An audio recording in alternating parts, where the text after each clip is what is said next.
Ladies and gentlemen, boys and girls, welcome back to the channel and the podcast. It is Wild Card Weekend. What is going on? The NFL playoffs are about to be here. It is Thursday. It is Thursday morning where I am right now, and I'm going to record the final thoughts video and podcast for this Wild Card Weekend 2019-2020 playoffs. Happy New Year to everybody out there. If you have not been watching my other content for the NBA and PGA for golf events as well, the first one starting off of the year today as I record this in a few hours, Happy New Year. Last time we talked was on Monday, taking a first look at the slate. I've done a ton of research since then. A lot of that has been posted to my personal Patreon account. I have projections on there, game-by-game notes. And I will have even more, my interest pools updated, cash game tiers, showdown tiers. You can check that all out on Patreon. You also get PGA content. You also get NBA content in terms of projections, podcasts, things like that. So check all of that out. My final thoughts podcast and discussing ownership will be going up tomorrow, but that's only going to be Patreon exclusive as it usually is. So check that out if you're interested. I do a ton of content here as an independent content creator. I really do appreciate it. If you are new here, welcome. I have a goal to hit 20,000 subscribers by the Super Bowl, so like the end of January, right? So we got, 4 weeks of that goal. I really do appreciate it if you hit the subscribe button. It helps me out a ton. On the audio version, hitting the subscribe button as well, 5-star rating and review. And also as an added incentive, if you are a subscriber and you have the notification bell turned on the video, please do drop down below. Who is your favorite wide receiver below $7,000 on this slate, this 4-game slate? Let me know. I will pick one winner for a $20 PayPal giveaway or Venmo, whatever it is. Just leave a way for me to contact you.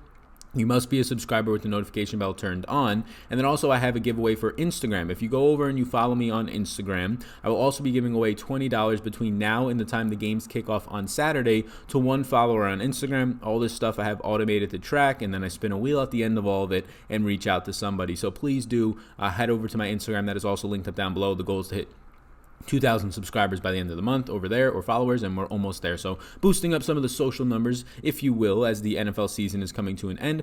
Really do appreciate it here. So without further ado, lastly, actually, above right now, you can see Fantasy Draft. They're sponsoring this video. It's rake-free DFS. You spend about 15 to 30% of your bankroll in DFS in your career, whether you're a casual or a professional player. I heard recently that people are saving somewhere around 6 figures. I mean, some pros, 6 figures a month on Fantasy Draft just because they're not charging rake. They're charging barely a 0.5% to 1% for a monthly subscription fee. It is the best deal out there. Yes, they don't have the huge prize pools yet, but if you do go there, you're going to save much more money in the long run in terms of rake. So check out Fantasy Draft. They're doing a really cool Survivor League right now for my followers, my listeners. I have it linked up down below. The top 120 people from this week will move on to the next week. The top 60 people from that week will move on to the following week, and there'll be a cash prize pool, and it's only $1 to get in, and that cash prize pool at the end is going to be the equivalent of something that would have cost you around $20 to get into. So check it out. It's a Survivor pool. It's $1, linked up down below. Check that out. So, starting it off. Quarterbacks. Josh Allen. I still like the guy, and I'm liking him even more. Houston, 20th against the pass, 24th, or 20th in pass rush, 24th in coverage against the pass. Josh Allen leads the slate with 33.4 rushing yards per game. They also have just design runs for this guy, especially around the red zone. Tons of upside there for rushing touchdowns with the Draftkings format. Houston allows the 4th most passing yards per game at 280.8, and they allow the 5th most passing touchdowns at 33. Also, they just lost their safety to Sean Gibson, who's been battling injury all season long. And then finally he gets to the end of the year and he's placed on IR. So them being top 4 in yards allowed, that's even worse, as their starting safety is now not going to be playing in this game. J.J. Watt may return for this one. That is his goal. If they win, he'll likely return the following week if he doesn't return for this one. So the pass rush might get a little bit better than 20th ranked, but still, he's coming back from an injury. I don't know how effective he'll be right away. Carson Wentz, I also have as a yes. Look, over the last 5 games down the stretch, 43.8 pass attempts per game with this group of bandits that he has around him. No real talent, but 22.8 fantasy points per game in Draftkings scoring during that time. Seattle ranks 30th in pass rush. They have a lot of guys, Ziggy Ansah, Shaq Griffin, a ton of their key players, Jadeveon Clowney, banged up.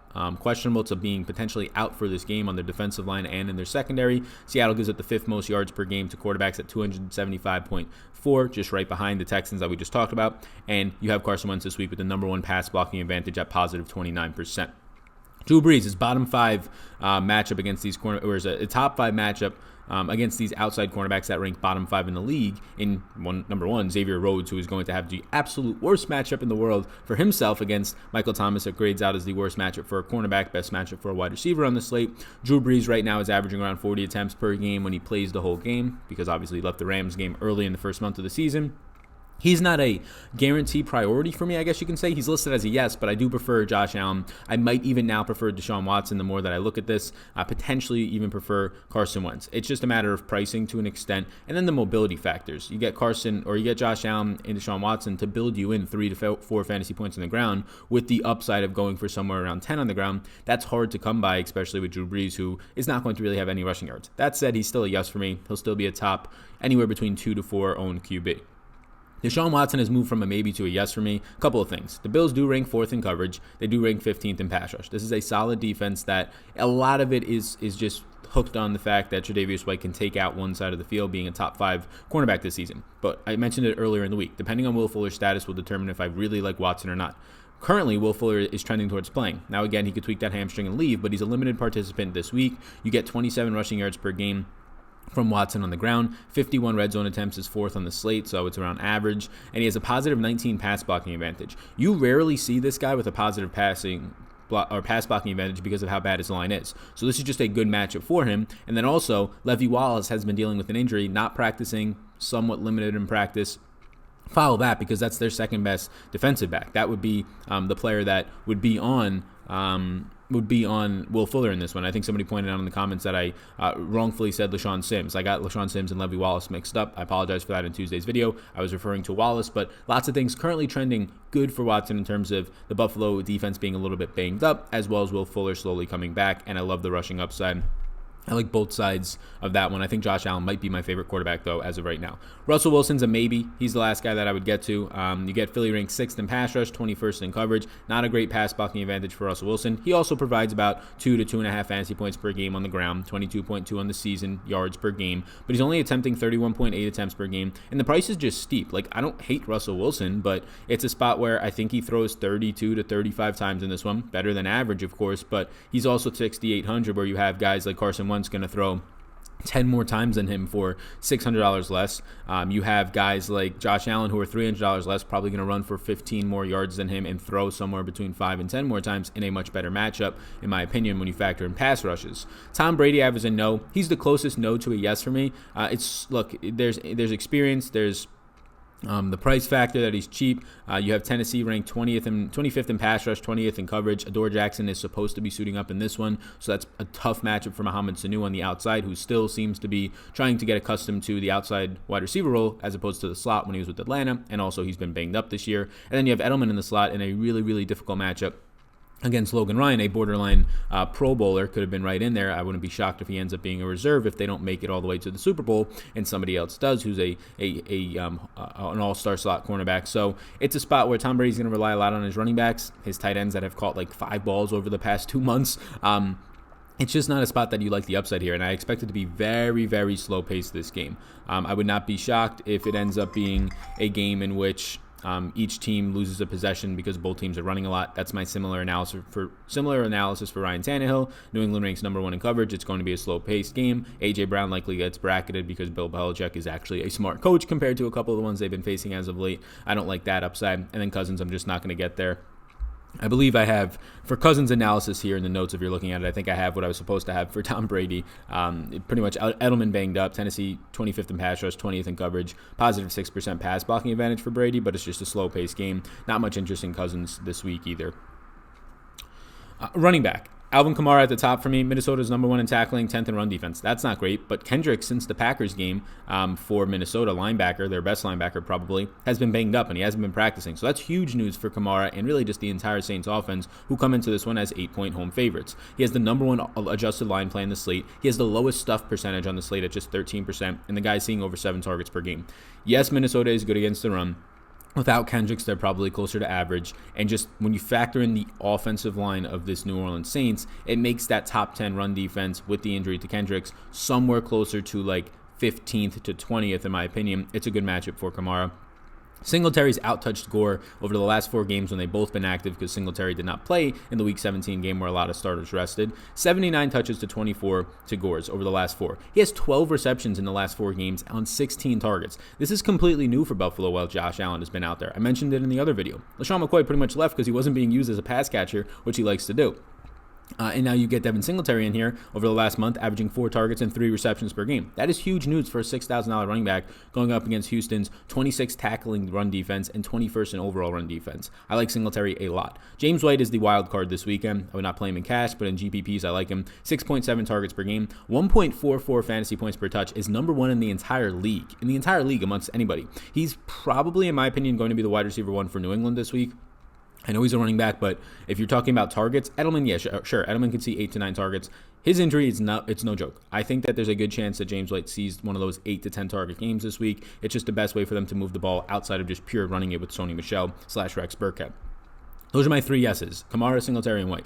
Then I get to my maybes. Derrick Henry, I lean more towards a no with him. Look, I don't hate the guy. The only way they probably move the ball effectively is on the ground. But don't you think the Patriots know that? Don't you think it's just relatively easy with the coverage and the secondary and the personnel that they have to put a J.C. Jackson, the number 1 passer rating against in the entire league, J.C. Jackson, cornerback in the entire league, with anybody above 250 coverage snaps, with a safety over A.J. Brown, put Stephon Gilmore just on Corey Davis, right? Just shadow him out. You get the bracket coverage on A.J. Brown. That's difficult for a rookie, even though he's a beast to beat for anybody. And then you leave an extra man in the box against Derrick Henry. Isn't that just a way that every team should try and defend Derrick Henry in Tennessee? It is, but most teams don't have the personnel. The Patriots literally have 2 of the number 5 cornerbacks in the entire league when it comes to passer rating against. They have the personnel to do it. They are the number 1 rated secondary. They have the coaching, obviously, to do it. So I think it's a really scary spot overall for Tennessee. And he's $8,200. So yeah, I prefer Kamara. Yeah, I prefer even Dalvin Cook up here. So I lean more towards a no for Derrick Henry.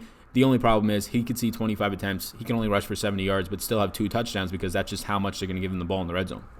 Dalvin Cook at 7,800. Nolan ranks 4th against the run, but he just projects out great for me, Dalvin Cook. And it's because he's seen 42 red zone attempts this year when healthy. That's number 2 behind Zeke in the league. He's seeing 4.5 targets per game. So even as an 8-point underdog, I would imagine Cook sees somewhere around 6 targets in this game. Usually for a running back, that will lead to 4 to 5 receptions. I don't love him. Once again, I have Kamara as a yes over him. Singletary, I'd rather play for cheaper, maybe even James White in GPPs, but I do prefer Cook to Henry. Carlos Hyde at 5,100. He averages 16 attempts per game. That's about 5.5 more touches per game overall than you're going to get out of Duke Johnson. Buffalo ranks 23rd versus the run, but he has a negative 19% run blocking advantage. If anything, I lean a no towards Carlos Hyde. I'd rather play this next guy, but don't have much interest overall anyways. Sony Michel, I had some interest, then my interest peaked, and then I looked more into the interest, and it's balanced out. 58 carries in the last 3 weeks, but Tennessee is 3rd in run defense and 2nd in tackling. It's a neutral run blocking advantage. This is a good Tennessee defensive line. Some banged up players on it, but you're in the playoffs at this point. You've been playing for 3 months. There's going to be 4 months. There's been a ton of guys who will be banged up. So Sony Michel at $4,600. I think he's in play because of the workload he'll probably receive. And again, I think the Patriots try and force the ball on the ground and short passes to James White. If you want the rest of my notes on running backs, you can head over to Patreon. I do have them linked up there. I will have them for the rest of the NFL playoffs. Just closing out running backs, Miles Sanders did not practice on Wednesday, so you can keep an eye on that one. If you want the rest of the notes for the rest of these guys, those are going to be on Patreon. Let's move over to wide receiver. Appreciate you still being here. Hit that subscribe button. And also, take the time to go over to Instagram. Just hit the follow button over there. Again, there's a $20 giveaway for that, $20 giveaway for somebody who is a subscriber with the notification bell turned on. You will not be qualified into the entry if you don't do those things, but comment down below. Who is your favorite wide receiver below $7,000? We're on the wide receiver, so why not get into that raffle? I do appreciate that. Right now, I will link up my Patreon exclusive content for NFL Above. If you click the link, it'll open up a new screen to where you can check that out, see what's all offered over there. PGA has been live as of today at a Closing Thoughts podcast, and a data sheet go out Wednesday. Wide receivers, Michael Thomas is hard to get away from on a 4-game slate. He has the number 1 matchup on the entire weekend against Xavier Rhodes. Positive 32%. So PFF is saying that he's going to have 32% more production than usual in this matchup. The guy's already a monster. Insane. 127.8 rating against for Xavier Rhodes this year. He's bottom 15 in all categories in terms of yards allowed, yards after the catch, receptions, all these things for Xavier Rhodes. He's been bad this year. Even if they don't put Xavier Rhodes on him primarily, it's still a fine matchup against Mike Hughes, against Trey Waynes. Minnesota secondary grades out nicely, but it's mainly because of their safeties, their zone defense, and their slot cornerback play from McKenzie. So it's just not a good matchup for outside cornerbacks against elite receivers. DK Metcalf, I do like at 6,100. Price might be a little bit steep, but then you factor in it's a 4-game slate, so if he was 5,500, he'd be way too cheap. He probably sees Rasul Douglas or Jalen Mills, depending on who is healthy out there. 103.5 rating against this year for Douglas. It's just a good spot for Metcalf. He has 20 pounds on Rasul Douglas. He'll have weight on Jalen Mills even if he starts, and he leads all rookies in red zone attempts and end zone targets. I say that because he's actually involved in this offense to a good amount. He's on the field for 95+% of the snaps. He is very quietly, yes, A.J. Brown is making shockwaves, but very quietly from week 1 all the way up until now has probably been the most consistent rookie wide receiver. Maybe one is leaving my mind right now. I know Debo's been in there for some spike weeks. A.J. Brown during the second half of the year, the last quarter of the year, obviously took off and had that 1,000-yard year. But if you're talking about just consistency week in and week out, at least staying on the field, I'll use that term, playing 95+% of the snaps, staying healthy, it's probably Metcalf for me. John Brown, I like him as well. He's a yes against Houston. Likely sees a lot of Jonathan Joseph plus Roby. If he sees Joseph, he'll have a positive 16% advantage. Roby, 77.4% rating against this year. Roby's been very good. 7.9 targets per game for John Brown, and he sees about 20 to 21% of the red zone targets. Will Fuller, if you want my analysis, it'll be on Patreon, but he was limited on Wednesday. He gets 14.3 air yards per game on 7 targets. It's just a lot of upside, especially if Levi Wallace was to miss for some reason. He's limited right now, and Fuller was to be active. He's also been limited in practice. So keep an eye. Will Fuller's status matters a lot for DeAndre Hopkins, for Kenny Stills, for Fuller himself, for even Deshaun Watson, and even game stacks. Cole Beasley is the final yes for me from Buffalo. He's likely to see Vernon Hargreaves, the former Buck who got cut this year because he's just so bad. He's been giving up top 5 yards, top 5 receptions, top 5 yards after the catch, so the guy just can't even tackle or guard. 118.8 rating against, 865 yards allowed this year as a slot cornerback primarily. Terrible. 17.5% red zone targets for Beasley, or looks this year, on 6.6 targets per game. Now you get to my maybes. And I guess to answer your question, my favorite wide receiver below 6K, if he suits up, will be Fuller. If not, it's probably Beasley, because I guess we're using below 7K, it's going to be Metcalf. That was the giveaway, right? The giveaway. Get down in the comments and join that. DeAndre Hopkins is still in play at 7,700, but it's a brutal spot. He's really struggled, and he's close to a no for me against shadow cornerbacks. He's had the worst luck this year. Chris Harris Jr., Jalen Ramsey, Casey Hayward, Stephon Gilmore, Marshawn Lattimore, James Bradbury. Those are 6 of the guys, and he's faced a couple of them twice, that he's had to face this year. And that's not even all the guys in the list. I left some off there that he's had to face him in shadow coverage. Now he gets Trey White, who hasn't given up a touchdown all year in shadow coverage and is only allowing 5 receptions for 30.7 yards per game. It's a tough spot for Hopkins without a doubt. Tyler Lockett, I think, is fine at 7,200. You just have to prioritize your lineups around him, but the matchup against Avonte Maddox in the slot for him is a positive. I do prefer Metcalf on his team for $1,100 cheaper, but it's just a pricing thing at that point. Stephon Diggs will likely see Marshawn Lattimore. He's only allowing 2.1 receptions per game for 27.8 yards per game and just 1 touchdown allowed all year. That was all the way back in week 1. Diggs at 6,600. He's going to see an elevation to his normal average of targets around 6 per game because they're 8-point underdogs in this one, I would imagine at least, and it's an easier matchup on the secondary when he won't see Lattimore for like 20 to 25% of the game. I think Diggs is interesting for GPPs. I think a lot of people go away from him because of this matchup, because nobody's really appealing to Kirk Cousins this week in ownership. And you can get the ownership full breakdown for myself on tomorrow's Patreon ownership show. But Diggs, I think he's going to see at least 20% of the game without Lattimore on him, whether it's Lattimore checking out or just he'll be on a different side of the field. And I think those are the opportunities where you can see a big play upside, and the Minnesota Vikings actually consciously take shots because there's no Lattimore on him. It just takes one play at 6,600 for Diggs to get there. He's a big play receiver. Adam Thielen at 6,200. He would be a yes if I knew he was 100% healthy. I think he might be, but he's only seeing 4.9 targets per game this year. They just don't throw the ball a lot. I mean, Cousins is still averaging in the 20s in pass attempts per game, but as 8-point underdogs, I think that you probably see Thielen's targets spike by about 2, which puts him about 6.9 targets per game, 7, and I do like that spot. I would prefer Thielen to Diggs if you are playing in GPPs. Just know that there is some risk. The upside, though, is that he did play 90+% of the snaps against the Packers 2 weeks ago. Did not play last week, though, because none of the starters played. So played 90% of the snaps. Had no catches on 4 targets, and he had 1 rush attempt for like 4 yards. But now you get 2 weeks off. I think he's going to be fully healthy. He's going to be fully healthy out there, a little bit more adrenaline because of the playoffs. Thielen seems like a sneaky option that goes lower on this week. Greg Ward has 21 receptions in the last 4 games on 30 targets. It's a good matchup for Greg Ward as well. Keep an eye on Nelson Aguilar, who did not practice on Wednesday. If Aguilar is out, Ward at 5,200 does not become a slam dunk play, but he's just a cheap wide receiver option. Again, Aguilar and also Adam Humphries did not practice on Tuesday or Wednesday of this week. Humphries, he's only 3,000, so I'm keeping him on here because if he does somehow suit up and become active and run 20 to 25 routes, it's a nice spot against the slot cornerback play of New England, and again, he's only $3,000. That's it for wide receivers. You can read the notes on Edelman there. If you want the rest of the notes, they will be over on Patreon. Lastly, tight end. Appreciate you being here. As we are on tight end, I will plug one more thing, the Fantasy Draft Survivor League throughout the playoffs. I think it's a 200-person field. By the time you're watching this, there's probably going to be like 100 spots left. So get in there. I really do appreciate it. I'll also be promoting it on Twitter. The link will be down below. That will take you to my Twitter page because I can't post links in the description. Otherwise, they ban you on YouTube for promoting gambling sites. It's kind of dumb, but what are you going to do out there? I won't say anything more on that front. But click that link. It'll take you over to Twitter. While you're there, hit me with a follow. I do appreciate that. We just crushed through like 5,200 followers on Twitter. And then also join the league. It's $1 to enter. You can enter up to 6 times. The top 120 and there might only be like 120 people in the contest, so you might automatically advance the next week, but right now there's like 60. The top 120 of this week will move forward, then the next 60 will move forward up until the championship week where we will be playing for money. I am in there right now. I have 1 contest in, and if nobody fills it, I want to make sure other people can get in, then I will enter the final 5.